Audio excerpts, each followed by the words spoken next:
What's up YouTube, how you doing? This is Mr. Tybox123 and in this video I'm going to be showing you native Jelly Bean running on the Galaxy S3.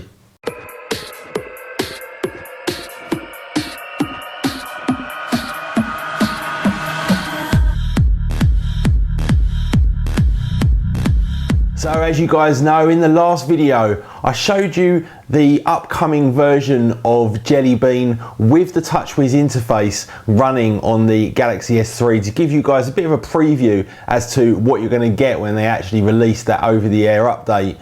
Now for me, that's not my choice of ROM or custom ROM. I actually like to go with complete native Android running on the Galaxy S3. Very much similar to what you would get on the Galaxy Nexus or indeed on the Nexus 7. Now the ROM that I'm particularly using is the CyanogenMod version 10, and this ROM is really probably the best one that I can think of. There's another one as well called Paranoid, which has got a few more kind of features and functionality, but I like this CyanogenMod 10. I think this is most definitely the best one that you can use, and this really does give you the complete native Android experience running Jelly Bean. So I'm going to take you guys through how it looks, what it feels like, what kind of options you get, and we'll take a close-up of that just about now. So here we are guys, you can see I now have native Jelly Bean running on the Galaxy S3. Like I said before, this is the CyanogenMod version 10 of this particular custom ROM. There's a whole bunch of them out there that you can flick around on and just change from one to the other once you've got your device rooted. But this is my particular ROM of choice. So this is my lock screen. You can see it's got that Jelly Bean lock screen, very much different to how it was in Ice Cream Sandwich. I've added a couple of extra things in here. We've got the weather just in here, like a sort of front page lock screen widget. I've also customized it as well, just to say Mr. Tybox123 there, just along the top of the screen. Now, when we actually go into it, we've got the option of either the camera, just to unlock, or to go into Google Now, and you can actually add or remove from them options as well. So I'll just unlock that, and there we go. So this is set up now how I want it. I've got a nice little widget there along the top telling me the weather for the next few days. Got that kind of clock, that standard Jelly Bean clock going on there in the middle, and then we've just got this widget at the bottom to disable and enable some of the hardware functionality. Now, first of all, let's actually go into the applications and just show you what I've got in here. It does come by default with a couple of little extras, things like Apollo and also the DSP manager, but I've now got the majority of all of the applications that I use installed on here, had them set up in Titanium. I use Titanium Backup Pro, and I have that connected up to my Dropbox account, and that way I literally back up all of my applications, my settings, my entire system over to my Dropbox account, and whenever I want to restore that, I can just come into Titanium Backup Pro and just restore that straight away down from the internet without having to worry about backing up my backup, if that makes sense. Now, couple of little features that you've got in here. First of all, we've got this new kind of notifications here. It expands out some of the notifications that you've got, and if you use two fingers you can actually collapse that back down or open it back up again to give you a little bit more information in there. Also, this little sort of set of widgets here along the top which enable me to turn off and on some of the hardware functionality. You can add and remove from those in the settings that I'll show you in a minute. This one, for example, is a torch. You can probably see that lighting up there on the background. You can turn that on and off. Airplane mode, GPS, Wi-Fi, Bluetooth, and like I say, you can completely add and remove from those as and how you want to. Now, if we go into the system settings, you've got the standard kind of stuff there, but then we have now got the launcher interface section, and in here we can configure some of the options that we want. So we can actually choose the grid size of our home screen. I've chosen to have really small icons and go 7 by 7. We can actually choose the number of home screens that we've got in here, the default screen. We can have padding vertically and horizontally. We can also enable or disable the search bar.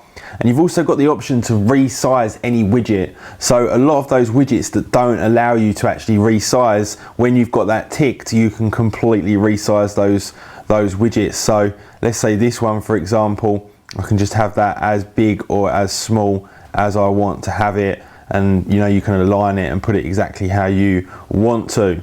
So let's just go back into there and carry on going through some of those home screen options that we've got there. You can also hide the icon labels, you can scroll the wallpaper, various other bits and pieces in there. Now we've got the drawer, so you can either join it with apps, show the page indicator or fade the indicator, however you want to get that set up. Got some general settings in here, and that is the auto rotate screen, which is a fantastic option to have. That means when you're in your home screen now, as you rotate the device around, it's always going to rotate your icons for you, and that happens regardless. Oh, gone into the wrong screen. That happens regardless of whether you're in the drawer or whether you're actually on that home screen. So nice little feature that's added in there as well. Let's go back into the settings, although it seems to have hung on me. Oh, here we go. So also now you've got the lock screen. Obviously screen security, a lot of the usual stuff, but what you can actually do as well is you can add and remove some of the shortcuts. So if you actually scroll up to one of the extra little areas there, you can now go in and choose what you want that to be. So it could be any one of these particular options that you've got in here, and it's going to take you straight to that. And there's obviously a couple of little areas in there where you can actually do that, and then you just simply save it afterwards. So again, nice few little options that they've added in there.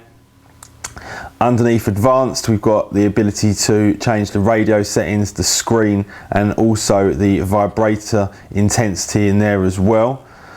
If we work our way down, we've got all of the usual kind of stuff that you typically expect to see, but we've also got a performance option in here. If you want to, you can completely change the CPU governor, and you can also change the clock speed of the processor as well if you want to overclock your processor, although there are obviously some risks involved with doing that.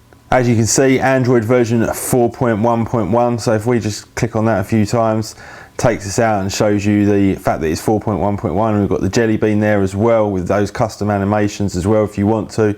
You can see here I'm running CyanogenMod version 10, and this is Bean Peeler. I'm running the nightlies, and like I say, this is now my daily driver. I literally have this on here all the time. This is the one I'm going to stick with, and I really do like this custom ROM. I think it's absolutely fantastic.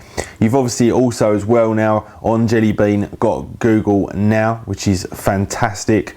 Brilliant piece of software from Google, really like it. Let's just test out the voice. How's the weather today?